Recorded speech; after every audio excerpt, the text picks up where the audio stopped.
Bonsoir à toutes et à tous. Bienvenue dans Guinée Actualité à Conakry, un partenariat scellé entre l'ONG et les enfants de Nimba, le lycée-collège équipé, l'université Nongo Conakry, un centre informatique et une bibliothèque moderne sont inaugurés. Pour concrétiser cette coopération, des panels sont organisés sur la coopération scientifique entre la France et la Guinée. Mounir Bari. Un partenariat d'envergure est lancé à Conakry entre l'ONG Les Enfants de Nimba et l'université Nongo Conakry en présence de partenaires venus de France. Avant l'inauguration du centre informatique du lycée-collège équipé et de la bibliothèque universitaire de Nongo, un panel de haut niveau a réuni experts guinéens et français autour du thème enjeux de la coopération et de la recherche scientifique pour le développement économique de la Guinée. Dans le cadre de la formation actuelle, les outils informatiques sont extrêmement importants. Donc ces outils-là vont leur permettre de répondre au rendez-vous du millénaire. Parce qu'aujourd'hui, quiconque ne maîtrise pas ces outils, on peut le considérer comme un analphabète. Ce partenariat entre l'UNC et les enfants de Nimba n'est pas seulement un acte symbolique, mais également un engagement fort destiné à enrichir le parcours éducatif de nos jeunes et à contribuer au développement de la connaissance. Ce moment marque ainsi le début d'une collaboration que nous espérons longue, fructueuse et porteuse d'espoir pour notre jeunesse et pour notre pays. Créée en 2018, la plateforme Les Enfants de Nimba œuvre depuis plusieurs années à promouvoir l'éducation, la santé et le bien-être. En collaboration avec les départements sectoriels de l'éducation, elle s'engage à renforcer le capital humain du pays. Les principaux bénéficiaires de ces projets structurants sont les élèves et les étudiants guinéens. Votre présence témoigne d'une volonté claire, bâtir des ponts, développer des projets qui connectent nos étudiants au monde, encourager la mobilité académique, la recherche collaborative et les initiatives innovantes. Il y a deux richesses en Guinée, son sous-sol et ses enfants. C'est facile de donner, de faire un don, c'est facile. Mais si nous sommes là, c'est qu'au-delà du don, nous voulons faire un pont entre nous et vous. À l'issue de cette rencontre d'échange entre acteurs scolaires et universitaires, une nouvelle bibliothèque universitaire réalisée par les enfants de Nimba en partenariat avec l'université Nongo Conakry est officiellement inaugurée.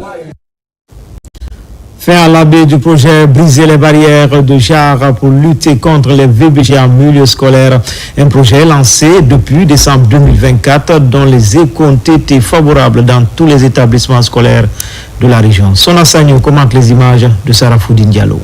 Contribuer à l'élimination des barrières genre et créer un environnement protecteur en milieu scolaire, tel fut l'objectif du projet.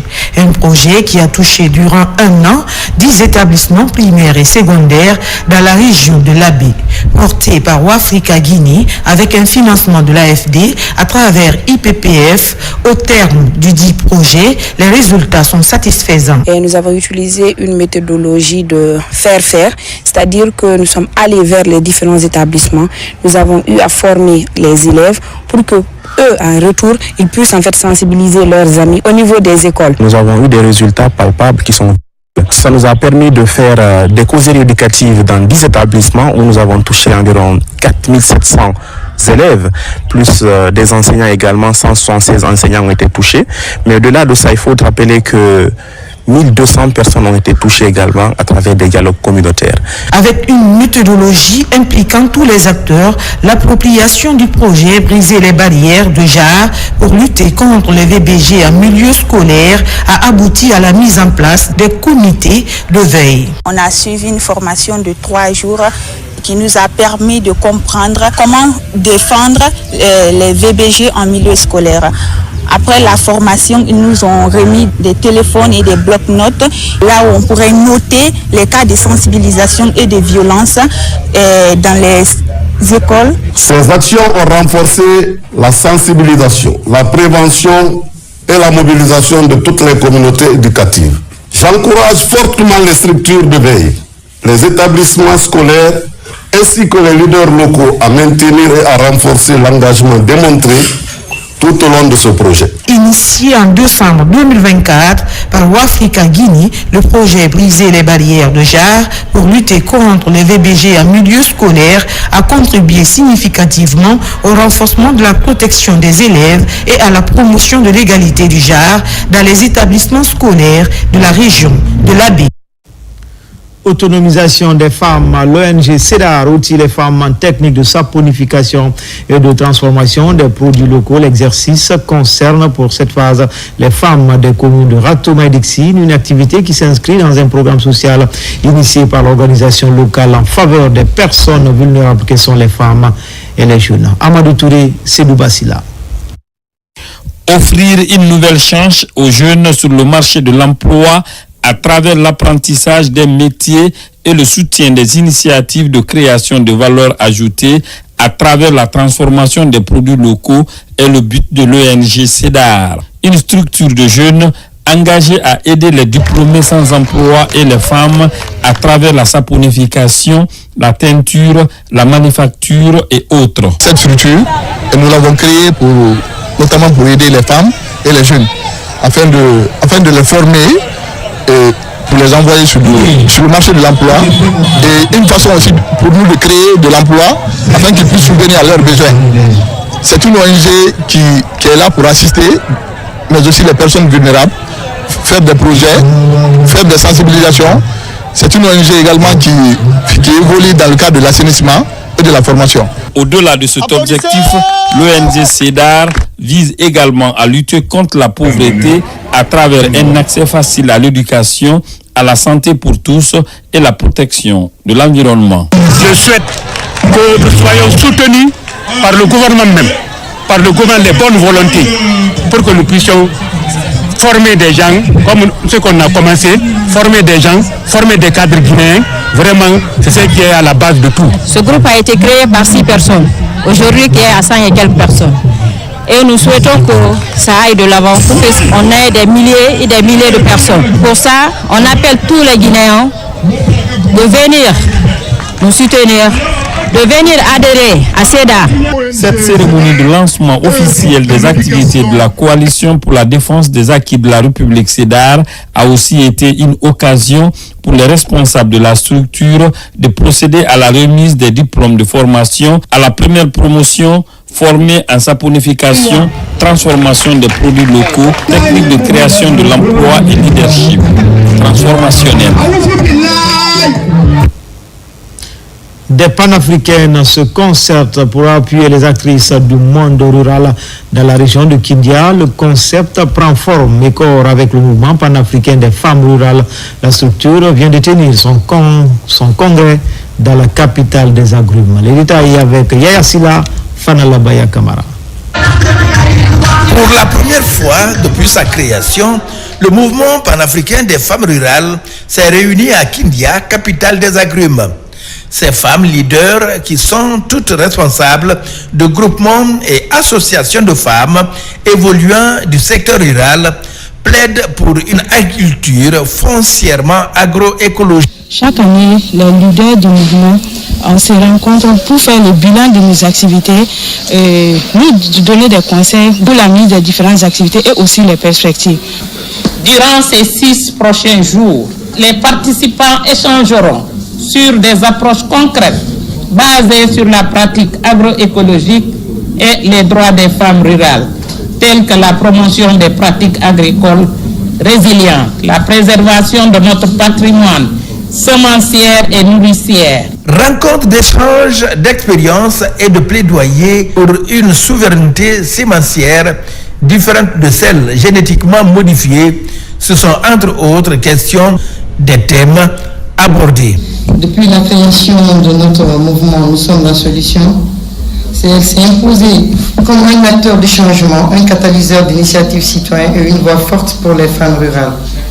Nous avons sémé des idées, cultivé des projets et récolté des victoires, parfois modestes, parfois éclatantes, mais toujours porteuses d'espoir. Vous venez parler du panafricanisme chez nous, discuter sur le panafricanisme, sur le développement des femmes rurales. Ça nous intéresse à plus d'un titre. Nos pères fondateurs ont parlé du panafricanisme. Aujourd'hui, notre président, Mamadi Doumbouya, leur a emboîté le pas. Créé en 2011 par 12 associations, dont celle de la Guinée, Nous sommes la solution compte aujourd'hui plus de 800 associations de femmes rurales et leurs leaders touchant environ 200 000 membres. Des organisations de la société civile et autres acteurs sociaux organisent une série d'activités dans le Grand Conakry. L'idée de renforcer la quiétude sociale et accompagner la croissance économique, mais surtout contribuer à la restauration du couvert végétal. Mikini Moussa Kamara. Des initiatives se multiplient dans le Grand Conakry pour contribuer à la consolidation de la paix et la transformation économique de notre patrimoine commun. À Tombo, une rencontre a été organisée par la structure La Tribu des Inspirés. L'utilisation judicieuse du numérique est expliquée aux participants. Le numérique pour moi est l'avenir du business.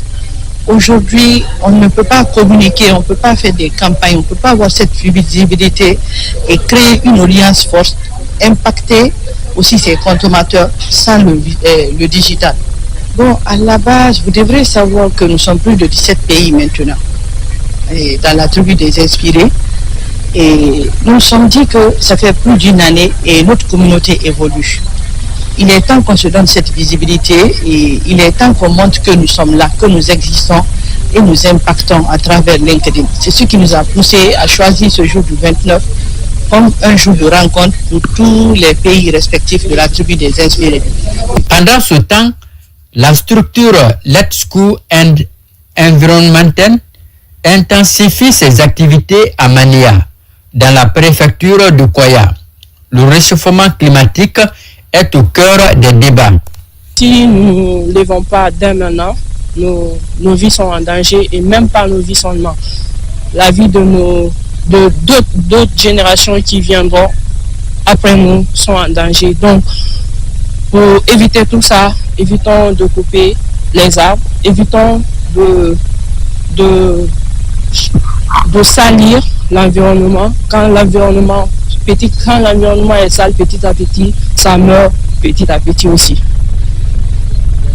À Koa, parce qu'à date, presque nous sommes dans toutes les communes de Conakry, de le Grand Conakry. Donc nous voulons aller au-delà du Grand Conakry. Aujourd'hui, déjà, nous avons des représentants dans la préfecture, dans la région administrative de Kindia. Donc l'objectif, c'est de toucher presque toutes les localités de la République. La Fédération pour la renaissance de l'axe T7 Kagbele organise ce match de gala dans le but de promouvoir le vivre ensemble. Si nous sommes tous réunis ici aujourd'hui, c'est pour assister à un match de gala, pas comme les autres, car ce match de gala marque le lancement officiel de notre mouvement citoyen, dénommé Fédération pour la renaissance de l'axe T7 Kagbele. Comme le nom l'indique, le dit mouvement a pour but de fédérer tous les mouvements existants sur l'axe T7 Kagbele et qui œuvrent sur le chantier de la paix et de la cohésion sociale. À la tannerie, une nuit est dédiée à l'unité nationale, une conception de Banfele Communication en synergie avec l'orchestre de Mamadi Sidimi. Un événement soutenu par la fondation Adja Islam Baldé pour la. Des prières pour la paix et la cohésion sociale, c'est une initiative de la Fédération nationale des femmes religieuses de Guinée et l'ONG Bendougou. Principal objectif, sensibiliser les citoyens pour des élections apaisées sans violence en Guinée. Nabila Moussa Kamara. Après 2 mois de l'élection présidentielle du 28 décembre 2025, une journée de lecture du Saint-Coran est organisée conjointement par la Fédération nationale des femmes religieuses de Guinée et l'ONG Bendougou. Objectif, sensibiliser les citoyens sur les notions de la paix afin que cette échéance présidentielle se déroule dans les meilleures conditions. Nous partons vers les élections. Nous les femmes, au lieu de sortir danser dans les rues, on a dit nous, Notre fédération ne sort pas danser dans les rues. Cette fois-ci, nous allons implorer Dieu dans les mosquées. Et c'est la première fois. Nous allons faire ça dans plusieurs mosquées jusqu'à ce que Dieu nous entende et exauce nos vœux. On a compris que les Guinéens veulent la paix.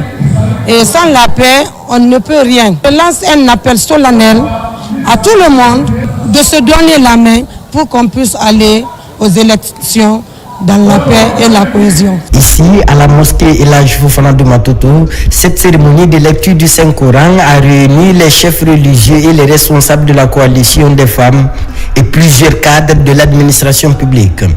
Tous implorent la grâce divine pour la réussite du scrutin présidentiel en Guinée. Nous sommes en droite ligne vers les élections présidentielles, surtout la présidentielle, qui est déjà fixée, la date du 28 décembre. Nous avons grand espoir qu'avec toutes ces prières formulées par les femmes, qu'il y aura la paix.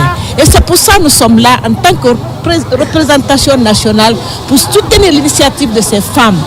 Dans cette quête d'une stabilité durable, d'autres journées de lecture du Saint-Coran sont prévues dans les prochains mois à travers d'autres quartiers pour intensifier cette dynamique de paix à toutes les 13 communes de Conakry. C'était tout pour les infos. Prochain rendez-vous avec l'actualité, c'est à 20h30. Bonne suite de programmes sur les antennes de la télévision, dont la mission est de vous servir. À tout à l'heure.